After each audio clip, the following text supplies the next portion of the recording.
This is Eddie Hearn, Matchroom Boxing. You're watching Sporting Icons. You don't need to be anywhere else. So I thought I'd best do a quick video on this one, as a lot of you guys are asking me my opinions on it and sending me articles and all that kind of good stuff. So Anthony Joshua, he had his Land Rover stolen. He was training in Sheffield. He dropped his car off in London with a relative and somebody nabbed it. And on your screen, this is one of the suspects, by all accounts, according to the Sun at least anyway. Now the Sun say that this custom-made Land Rover cost him around about £150,000. The Mirror says £200,000, so who knows what it is, but either way, it's a crap load of money, right, for a car. And for that kind of money, you would expect these security features to be impregnable. I mean, it should be impossible. I mean, for that kind of money, this car should be like James Bond, you know what I mean? It should be able to do something, or like a Kit from Knight Rider, you know, just find its way home. Now, apparently there is a tracking device in it, so whoever stole it, you ain't going to hold it on for too much longer. If you're hoping to sell it, ain't really going to happen. If you want to do something else with it, either way, you're going to be found, because it's in the news. It's not like you just stole anybody's car and it just goes under the radar, and the police may try and find it if they can find time in between having their coffee breaks and eating donuts. But this is Anthony Joshua. It's in the news. People are going to be looking for this car. Anybody who sees this car, anybody, because ultimately maybe somewhere you might get a reward for it, who knows. But if you're the thief, first of all, it doesn't matter that it's Joshua, it doesn't matter that it's a celebrity or anything like that, or a regular working Joe. Keep your hands to yourself. Why would you steal somebody's car? If you want a car, go out and earn one, you lazy bum, you thief. I mean, who steals cars? I mean, that's ridiculous. Somebody else's private property. It's like people breaking into other people's houses. It's not your business. It's not your place.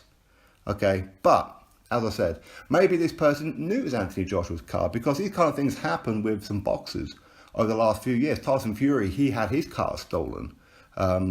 This was right before the Vladimir Klitschko fight, if I remember rightly. And Floyd Mayweather, when he came over, listen, he brought his own car over from the States, being a bit flash with it, somebody burnt the thing out. So, you know, maybe people are just doing it just because they're a celebrity. Maybe they're haters. Maybe it's somebody who really dislikes Joshua or Eddie Hearn, whatever it may be. You know how some people really get into their feelings when it comes to a boxer, like they actually know them. Like, so for example, a small minority of Tyson Fury fans, not Tyson Fury fans, but a minority of them are just absolute haters. Just like a minority of Deontay Wilder fans are just absolute haters. I don't know why you'd be an absolute hater, okay? If you're unhappy with somebody's record for not fighting or whatever, okay, fine. Say what you got to say, but don't go over there and literally steal a man's car. I mean, come on now. I mean, that's just petty. Some people just wake up each morning looking for a reason to do something stupid because they don't like Joshua, or maybe this person's a fan of Joshua and has wanted a bit of memorabilia. Maybe he's hoping that his belts were going to be inside his custom-made glove compartment where he stores his belts. But, you know, while he's in camp, unless he's going to be doing press conferences or walking to the ring, he's not going to have his belts on him, is he? And he's certainly not going to be leaving them in a car.